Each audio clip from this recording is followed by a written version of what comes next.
Hello, അങ്ങനെ ഒരു ഓണക്കാലം കൂടി വരവായി. അപ്പോൾ ഇത്തവണ 2 അത്താണുള്ളത്. അതിൽ രണ്ടാമത്തെ അത്തം മുതലാട്ടോ ഞങ്ങൾ പൂവിട്ട് തുടങ്ങുന്നത്. ഓണത്തിനെ വരവേൽക്കാനുള്ള ആദ്യ പടി എന്താ? പൂക്കളം തീർക്കുക തന്നെ. അപ്പോൾ അതിന് വേണ്ടിയിട്ടൊരു പൂത്തറ ഉണ്ടാക്കണം. അപ്പോൾ അതിന് വേണ്ടിയിട്ടാണ് ഈ ഒരു മണ്ണ് എടുക്കാൻ വേണ്ടിയിട്ട് വന്നിട്ടുള്ളത്. അപ്പോൾ ഞങ്ങളുടെ ഒരു ഏട്ടനാട്ടോ ഈ മണ്ണൊക്കെ ഒന്ന് കിളച്ചിട്ട് ആ ഒരു ചട്ടിയിലോട്ട് ആക്കി തരുന്നത്. മണ്ണ് കൊണ്ടുപോയി ഇടുന്നത് ഞാനാണ്. അപ്പോൾ അത് നല്ല ചുവന്ന മണ്ണാണ്, പാലക്കാടിൻ്റെ ചുവന്ന മണ്ണാണ് കേട്ടോ. അപ്പോൾ ആ ഒരു മണ്ണ് ഇതാ അങ്ങനെ എടുത്തുകൊണ്ടിരിക്കുകയാണ്. ഒരു 3 ചട്ടി മണ്ണാണ് കേട്ടോ ആവശ്യമായിട്ടുണ്ടായിരുന്നത്. ഓണത്തിന് പൂക്കളിടുന്ന ആ ഒരു സമയങ്ങളിൽ എന്തായിട്ടൊരു മഴ പെയ്യാറുണ്ട്. അപ്പോൾ എന്തായിട്ടും നമ്മൾ നിലം മെഴുകിയിട്ട് ഇടുകയാണെങ്കിൽ പെട്ടെന്ന് തന്നെ പൂക്കളൊക്കെ ഒലിച്ചു പോകും. അപ്പോൾ അതുകൊണ്ട് ഒരു തറ ഉണ്ടാക്കി വെക്കുകയാണെങ്കിൽ നന്നായിട്ട് തന്നെ ഇരുന്നോളും. അപ്പോൾ ഞാനിതാ ഈ ഒരു ബൈക്കിൻ്റെ ടയറില്ലേ അതിൻ്റെ റിമ്മിലാണ് കേട്ടോ ഞങ്ങൾ പൂക്കളുണ്ടാക്കുന്നത്. അതാകുമ്പോൾ കറക്റ്റ് ആ ഒരു വട്ടം കിട്ടും. പിന്നെ അതുപോലെ തന്നെ നമുക്ക് സുഖമായിട്ട് തന്നെ പൂത്തറ ഉണ്ടാക്കി എടുക്കുകയും ചെയ്യാം. അപ്പോൾ അതൊരു 3 ചട്ടി മണ്ണ് കൊണ്ടുവന്നിട്ടിട്ട് എന്താണെന്ന് പറയുക അതൊന്ന് ലെവലാക്കിയതിന് ശേഷം ഇതാ വെള്ളം തെളിച്ചിട്ട് അതൊന്ന് പദം വരുത്തുകയാണ്. അപ്പോൾ അതാ ചട്ടുകൊക്കെ വെച്ചിട്ട് അതിൽ വെള്ളം ഒഴിച്ചതിന് ശേഷം നന്നായിട്ടൊന്ന് അമർത്തി അത് റെഡിയാക്കി തരും കേട്ടോ എനിക്ക്. അപ്പോൾ എൻ്റെ അമ്മയാണ് സാധാരണ ഈ പൂത്തറൊക്കെ ഉണ്ടാക്കി തരല്. അപ്പോൾ എനിക്കത് അറിയാത്തതുകൊണ്ട് തന്നെ ഞാൻ ഞങ്ങളുടെ ഒരു ഏട്ടനെ കൊണ്ട് പറഞ്ഞതിന് ശേഷം അവർ ചെയ്യുകയുണ്ടായത്. എൻ്റെ ചെറുപ്പകാലത്തൊക്കെ ഇങ്ങനെ തറ കെട്ടിയിട്ട് തന്നെയാണ് പൂവിടൽ. പിന്നെ കല്യാണമൊക്കെ കഴിഞ്ഞ് കുട്ടിയൊക്കെ ആകുന്ന സമയത്ത് നിലത്താണ് കേട്ടോ ഇടൽ പൂത്തറ. അപ്പോൾ അതുകൊണ്ട് തന്നെ മോൻ്റെ ഒരു ആദ്യത്തെ അനുഭവമാണിത്. അപ്പോൾ അതുകൊണ്ട് തന്നെ അവന് ഭയങ്കര ഇഷ്ടമായി. അപ്പോൾ ആദ്യം ആ ഒരു പൂത്തറ ഉണ്ടാക്കിയതിന് ശേഷം ഈ ഒരു മഴ നിൽക്കുന്നതായതുകൊണ്ട് കുറേ പുല്ലുകൾ ഇങ്ങനെ വളർന്നിട്ടുണ്ടായിരുന്നു മുറ്റത്ത്. അപ്പോൾ അതൊക്കെ നന്നായിട്ടൊന്ന് ചെത്തിക്കോരി വൃത്തിയാക്കുകയാണ് കേട്ടോ. അപ്പോൾ മുറ്റമൊക്കെ ഒന്ന് റെഡിയാക്കി എടുക്കണ്ട. അപ്പോൾ അതിൻ്റെ ഭാഗമായിട്ടാണ് ഈ ഒരു പരിപാടികളൊക്കെ. അങ്ങനെ പൂത്തറ ഉണ്ടാക്കി കഴിഞ്ഞു. ഇനിയിപ്പോൾ നമുക്ക് ചാണകം മെഴുകണം. അപ്പോൾ അതിന് വേണ്ടിയിട്ട് കുറച്ച് ഫ്രഷ് ചാണകം ഉണ്ടായിരുന്നു. അപ്പോൾ അതെടുക്കാൻ വേണ്ടിയിട്ട് പോവുകയാണ്. അപ്പോൾ ഞാനിതാ ഇങ്ങനെയുള്ള ഈ ഒരു ചേമ്പിൻ്റെ ഇലയില്ലേ അതിനകത്താണ് കേട്ടോ ഈ ഒരു ചാണകം വാരിയിട്ടിട്ട് കൊണ്ടുപോകാൻ വേണ്ടി പോകുന്നത്. ഇങ്ങനത്തെ ഒരു കരളച്ചേമ്പ് ഇവിടെ ധാരാളമായിട്ടുണ്ട്. അപ്പോൾ അത് നമുക്ക് ഈ ഒരു വീഡിയോയ്ക്കും കൂടി കുറച്ച് ഭംഗിയാണല്ലോ. അപ്പോൾ അങ്ങനെ ആ ഒരു രീതിയിലാണ് ഞാൻ ഈ ഒരു ഇതിലെടുത്തിട്ട് പോകുന്നത് കേട്ടോ. അപ്പോൾ ചാണകം ഒക്കെ അധികം ആർക്കും അങ്ങനെ കിട്ടലുണ്ടാവില്ലല്ലോ. ഞങ്ങൾക്ക് എന്തായിട്ടും ഇങ്ങനെ നാട്ടിൻ പുറത്ത് താമസിക്കുന്നതുകൊണ്ട് തന്നെ ഇങ്ങനെയുള്ള കാര്യങ്ങൾക്കൊക്കെ അങ്ങനെ പഞ്ഞമില്ല എന്ന് പറയാം കേട്ടോ.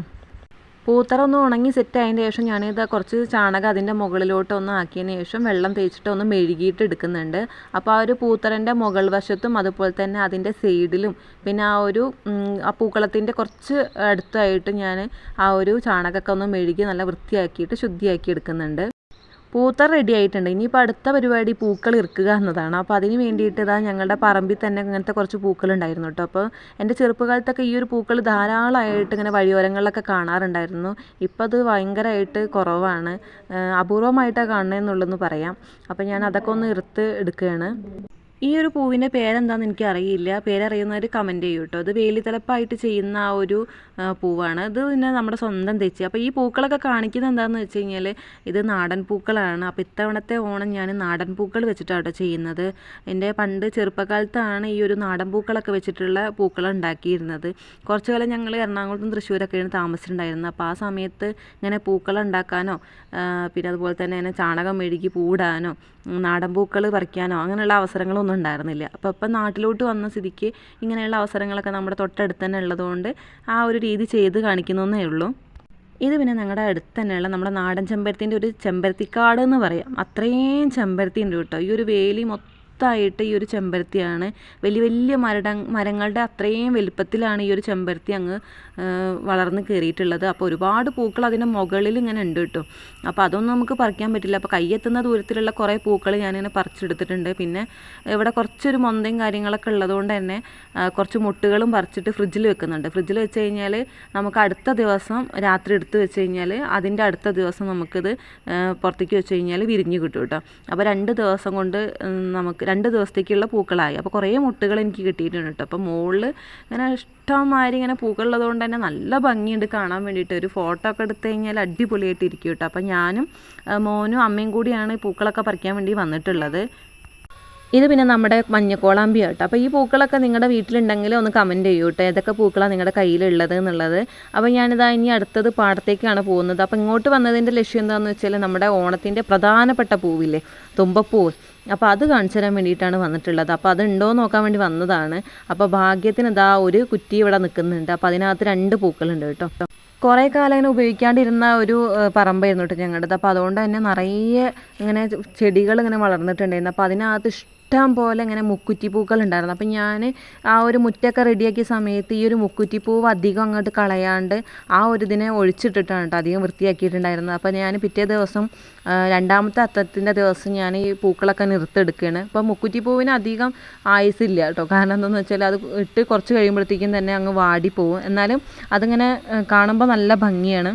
ഇന്ന് നമ്മുടെ ഉണ്ണിക്കുട്ടൻ്റെ എക്സാം തുടങ്ങുകയാണ്. അപ്പോൾ അവൻ 1ാം ക്ലാസ്സിലാണ് പഠിക്കുന്നത്. അപ്പോൾ അവനെനിക്ക് മുക്കുറ്റിപ്പൂക്കൾ പറിച്ചു തരും കേട്ടോ. അപ്പോൾ ഈ ഒരു മഴ പെയ്തിട്ടേ രാവിലെ നല്ല മഴ ഉണ്ടായിരുന്നു. അപ്പോൾ ആ ഒരു മഴയിൽ ഈ ഒരു പൂക്കളൊക്കെ നനഞ്ഞിട്ടുണ്ടായിരുന്നു. അപ്പോൾ അത് പറിച്ചെടുക്കുമ്പോൾ ചെറിയ പൂവല്ലേ, അപ്പോൾ അത് പറിച്ചെടുക്കുമ്പോൾ കയ്യുമ്മൽ ഇങ്ങനെ ഒട്ടിപ്പിടിക്കുകയാണ്. അപ്പോൾ അവനത് അങ്ങനെ പറഞ്ഞിട്ട് അടുത്ത കാശിത്തുമ്പ പറിക്കുകയാണ്. അപ്പോഴത്തേനും പിന്നെ അവന് സമയമായി, സ്കൂളിൽ പോകാനുള്ള സമയമായപ്പോൾ പിന്നെ ഞാൻ സ്കൂളിൽ കൊണ്ടുവന്നാക്കി.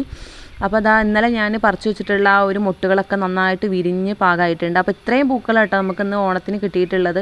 അപ്പോൾ ഞാനിതാ അത് മൂടി വെച്ചിട്ടുണ്ടായിരുന്നു, ഒരു കവർ വെച്ചിട്ട് കേട്ടോ, മഴ പെയ്ത് കഴിഞ്ഞാൽ ഇതാവാതിരിക്കാൻ വേണ്ടിയിട്ട്. അപ്പോൾ ഞാനിതാ കുറച്ച് വെള്ളമൊക്കെ തെളിച്ച് ചാണകം ഒന്നും കൂടെ ഒന്ന് മെഴുകി വൃത്തിയാക്കി എടുക്കുന്നുണ്ട്.